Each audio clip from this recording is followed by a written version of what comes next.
move on to music news, John, and it's all about Oasis. And Oasis have announced that the indie rock band Cast will be joining them as their final support act for their highly anticipated UK and Ireland reunion tour next year. This announcement follows news that Richard Ashcroft, former frontman of The Verve, will also be part of the lineup for the sold-out shows. These performances will mark the first time in 16 years that the brothers Noel and Liam Gallagher will share the stage. Cast, whose frontman John Power has a long-standing relationship with the Gallaghers, expressed his excitement, calling Oasis the voice of a generation and highlighting the deep personal connection he has with their music. The Liverpool bass band, which rose to prominence during the Britpop era of the 1990s, will open for Oasis on the tour, a fitting nod to their shared history in the music scene. Ashcroft also expressed his enthusiasm, crediting Oasis' early music, particularly the song Live Forever, as a key inspiration for his songwriting. He looks forward to creating new memories during the tour. All tickets for Oasis reunion tour have sold out, with the band also set to tour in the US, where they will be supported by Cage the Elephant. Liam Gallagher recently addressed criticism about the choice of supporting acts, emphasising the significance of experience and talent. I don't think they don't have much say in who is the support acts in the US. I would imagine if Liam's coming out addressing that. Cage the Elephant, I only know one of their songs from probably about 2007, but I can't even remember the title of it. But I do know who they are. Not the kind of band I would have imagined being a support act for Oasis. So I don't know. I can see, obviously, that who would I compare them to? I couldn't even think, but an American band at that time, around about 2006, 2007. Christ, man, in that era, I'm thinking of the sort of, it was like new wave punk kind of stuff, funk kind of stuff. It could like be new wave Franz punk. Ferdinand. I might be wrong, John, but they did that. So I can't remember what it's called. You know, I used to listen to it quite a bit because it was a compilation of Nakamura, his sort of best moments, and they used that music, Cage the Elephant's music. But I can't remember the song. It was quite a catchy number, but just totally different sort of vibe to Oasis. But you need that at times, Stephen. Sometimes you need to for a support night. You don't just want like Oasis fucking light. It's just the same old wall of noise, rock and roll stuff. Sometimes you need a different vibe. Yeah, we got Charlene Spiteri. Yeah, it's terrible. At Hampton, so sometimes it's not. Foo Fighters I think that was a Royal Blood. favour, wasn't it? I think Charlene's friends with Stella or something like that. I'm pretty sure. Oh God, John, I saw R.E.M. in Stirling in '99. That was Feeder. Which I thought was weird. I never heard of them at that point. When I went to see Travis in 2003, it was Keane. Who not bad. Nobody had heard of at that point either. So not bad. Sometimes it works, sometimes it doesn't. Keane. But in terms of obviously Richard Ashcroft, it's funny. I hate when they do this thing where they say, you know, the Britpop era. I've never regarded Oasis or Richard Ashcroft as Britpop. Oasis are not pop. No, it's fucking nonsense. Cast, yes. Cast were an offshoot, or I should say. Well, I've just seen that John Power. John Power was a Laz. In the Laz, John. Yeah, I know the Laz. And they're not a sort of continuation of the Laz. They were a separate thing, totally different music, and people would kill you for comparing it to them. The Laz fans, that is.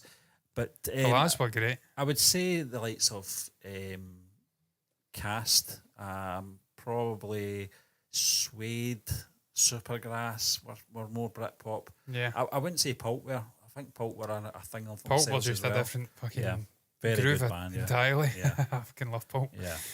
I was even obsessed with that guy when I was a little kid. Travis, I was just completely in awe of him and his stage presence. I used to love watching him doing Common People and shit like that. Do you like Cast? I don't know any Cast songs, Steve. I'd need to listen. Walk Away, I maybe right. do. See, when I think all right, I think of. Guess I'm alright. I think what do you call them? Supergrass. Yeah, Supergrass. That's the all right I think of. But no, I don't know anything. But I know the Laz, and if he was part of the Laz, then they've got to have something about them because the Laz were great. I actually remember fairly recently watching Noel Gallagher. I'm pretty sure he was talking about the Laz. Yeah. When they came up and they got their record deal, and they knew of them then, and they were only about 16, 17, 18 when they were breaking onto the scene. And he says they were a force of nature or something like that. Just really slick, great band. So it's good to see that he's not forgotten people you had relationships with in the 90s and You're a fan onwards. of menswear. Menswear. What's that? Lemmy hates them. Oh, yeah, I know what you're talking about. Yeah. Oh, they're fucking dreadful, aren't they? Yeah, Is that one of those sort of talky kind of ones? Yeah. But yeah, shit. Yeah, there was a lot of Britpop I Dreadful. didn't mind. To be fair, there was some good stuff that came out, and it was a good vibe at the time. It was just good to see, obviously live original music coming through from proper bands and stuff like that. But there was a lot of nonsense as well. There was some great music in the yeah. 90s, though. I obviously missed most of it being a little kid. Yeah, I was aware of Oasis, I was aware of Blur, I was aware of The Verve, I was aware of Pulp, bands like that. Obviously missed the more American stuff like Nirvana and whatnot coming through because I was too fucking young to remember it. But you can't deny it was just something about that era, Steve, even the dance era, the music, it was just special. And it's, for me, I maintain it's Chemical the last Brothers, Chemical Brothers, Fatboy Slim. Yeah. Just all the dance tunes like fucking Ibiza stuff and all, all just the- some brilliant tunes came out. I think a lot of the genres at that point were just sort of on top, weren't Yeah. they? Just they knew what they were doing. Even, I mean, you think about R.E.M. Sort of branding themselves. Was it Monster? Was that 90s? Yeah, 95. 95. It was just an incredible era 94, for yeah. music. It Yeah, was it was, special. It was the last great decade for me. It was. In terms of creative juices, we were just talking earlier Yeah, I mean, about the early distinct lack. 2000s were okay. They I were mean, all there was- right, yeah. They weren't as good, though. Yeah, I mean, you had some good bands coming through, like as you said, the new Franz wave sort of Ferdinand, Franz yeah. Ferdinand and Feeling to an extent, but they died after one Kaiser album. Chiefs were Kaiser okay. Chiefs. Didn't mind them. Your band from Ireland as well, Yeah. Snow Patrol. I was going to say the, what was the other one? The Frills. Frills, yeah, didn't mind Yeah, I them. didn't mind They were them. okay. Yeah, Big Sun, stuff like that. Yeah. Snow Patrol. There's a were lot okay of as right well. good song bands came out in the 2000s, to be fair. There Yeah. was. But it just felt like an offshoot of the 90s. They were kind of it was inspired by the an 90s. overspill, yeah, it definitely was. And then yeah. it just died a death. And I don't They'd want to... have been working their way up in the late 90s Yeah. before they became prominent, those Yeah. bands that we mentioned. But I'm happy to see it, John. I'm happy to see Richard Ashcroft getting in there because I do love Richard. Yeah. I've been watching and listening to a lot of his stuff recently. Yeah. And he's just a brilliant personality, a brilliant singer, very unique voice. Love that guitar he's got in that article, by the way. That's the classic John Lennon, George Harrison, Beatles. Yeah. Gibson, yeah. forget the name of the actual John, we thing, but talked that's a about, class I think it guitar. was when it was announced that they were reforming Oasis, that is. Yeah. We were talking about the potential of support acts and guest appearances. I think Bonehead is almost confirmed as being part of the lineup. Is he still battling cancer? Bonehead. don't He had know. throat cancer, didn't Yeah, it was a couple of years ago, so I'm Yeah. pretty sure he, I mean, he? I'd hope he's over that because that's... what a musician, first and foremost. But yeah, I hope He's underrated, Stephen. Rhythm and bass and playing all sorts, playing fucking piano parts and that little the sort of boy like accordion kind of thing. He's just a brilliant multi-instrumental But it's musician. not really, it's not been confirmed, has it? Brilliant The personality as actual lineup that's coming back for it. Yeah, I think it has in the main. I think it's it? Bonehead, Jem. I think it's or Game, not Jem. Noel, Liam, and the second drummer. Right, okay. I always forget his Is fucking he name. the guy that's in the High Flying Birds now? I don't know. I'd need to drummer? search up the second drummer of Oasis. He's a good drummer. He's It's a the second one. It's not fantastic the original, and it's not obviously It's not Zach. Alan White or It's Tony McCarroll, yeah. no, it's not Tony McCarroll. Is it Yeah. Paul McGuigan? Paul McGuigan's the bass. That's No, good, who the fuck is the drummer? What's he called? Alan White. No, is it Alan White? Alan White, the drummer from Don't Look Back, Anger's back. I think it may be Alan Is White. it? I'm Is pretty it? sure it's Alan I White. thought you were talking about the drummers in the sort of second incarnation of Oasis. No, I'm I know they had you know, I don't- obviously I- Ringo's boy, didn't they? yeah, Zach Starkey. Yeah. And then they I've had searched another up guy. Wire. With a H. Is it Alan White? Yeah, he's teasing. I think you may be right, Stephen. Even I mean, that's September. It's about a month and a half, 2 months ago, nearly. Yeah. So, but I'm pretty sure it was Alan White. Yeah, I mean he was there for a long time after obviously he took over from Tony McCarroll, and then I think he left probably the later stages, wasn't it, Oasis, and then they just sort of brought in session drummer. No. I wouldn't say obviously Zach Starkey's a session drummer, but he wasn't a permanent member of the band. He was Noel's just- very disparaging when it comes to drummers, though. Yeah, He's he got a said really he- bad He attitude said about he'd get a drummers. machine if he could. Bollocks. Yeah. It's absolute shite. You need the touch and feel of a human being playing drums.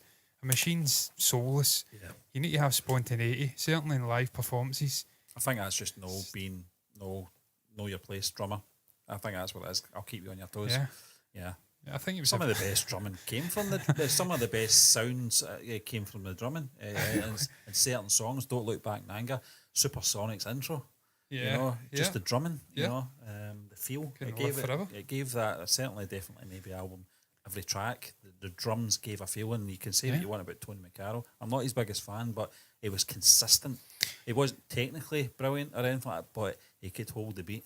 I would love to know which drummer it was. I watched a clip from a live show in the 90s, and Noel was just destroying the drummer. I don't know if it was Tony McCarroll.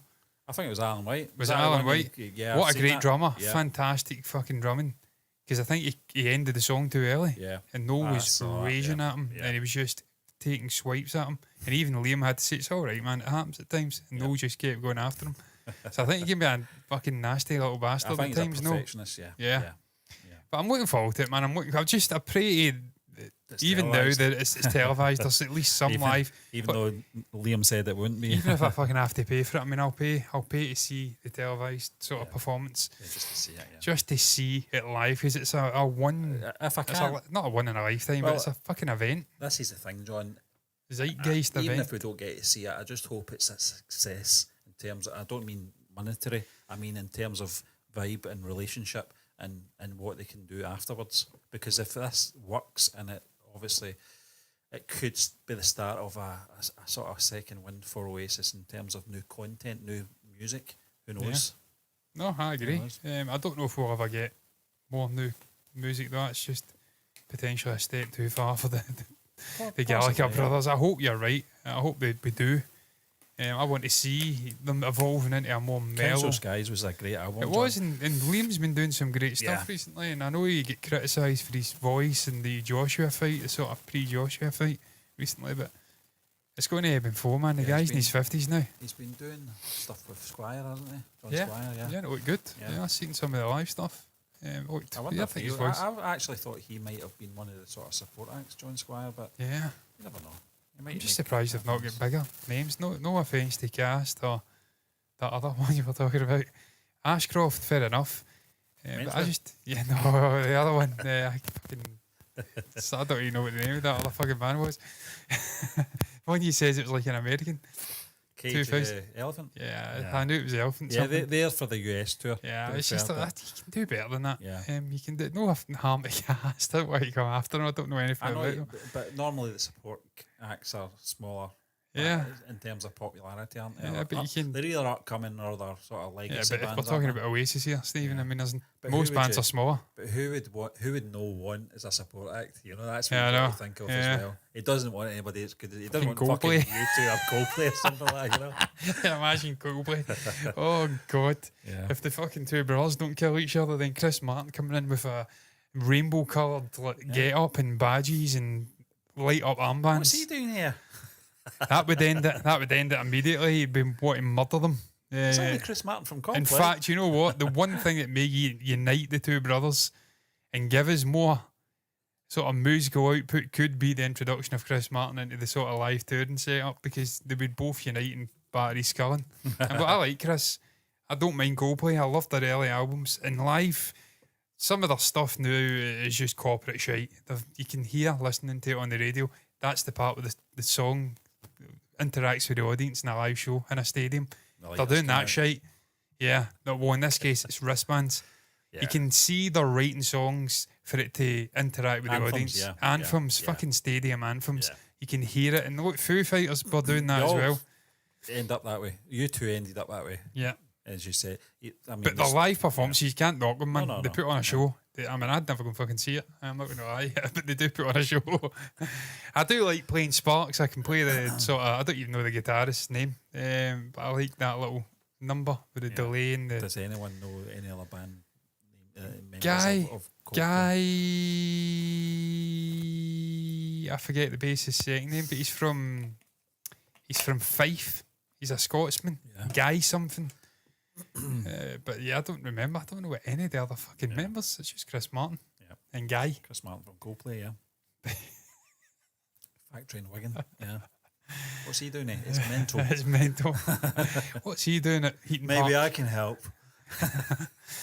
It'd be fair to Chris. Chris stepped He's in got when some Noel, sense of humour. Chris, and when man, Noel yeah. was being a little bitch and not turning up after the Manchester sort of the Ariana Grande thing, the bombing, and obviously I think Liam stood up and sung, I think, Live Forever or something like that. Yeah. Chris came in and so did Coldplay. They stepped in and became a sort of backing band for And Liam. made So it sound like a Coldplay song. yeah, it made it sound like a Coldplay song.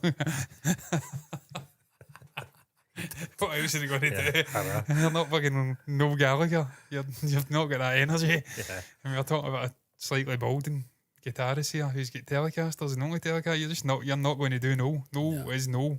Yep. He's a fucking tour de force, an incredible guitarist.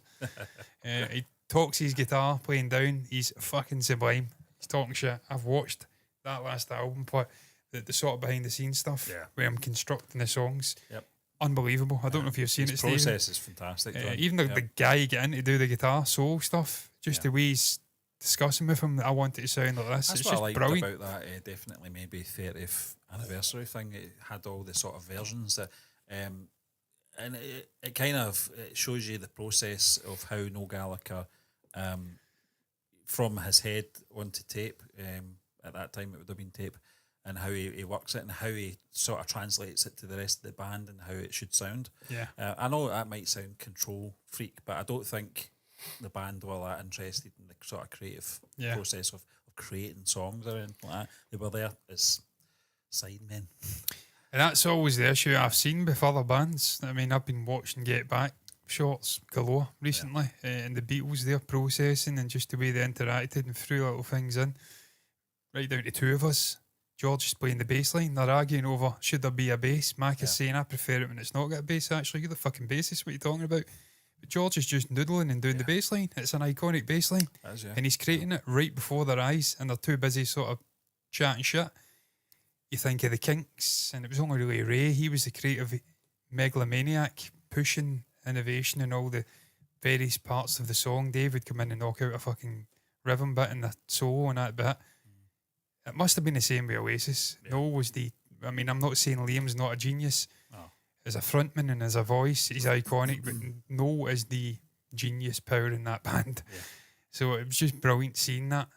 And I would have loved it. I've not seen that documentary. I'd like to watch that. And again, that's why I want to see that Fly in the Wall documentary, so make it fucking happen. Yeah, just looking forward to it, man. I really am. I could talk about music and that band and any other band fucking indefinitely. I just love talking about the process. Yeah. Music and how they all jam off each other and make these fucking wondrous pieces of art. But we have to round up.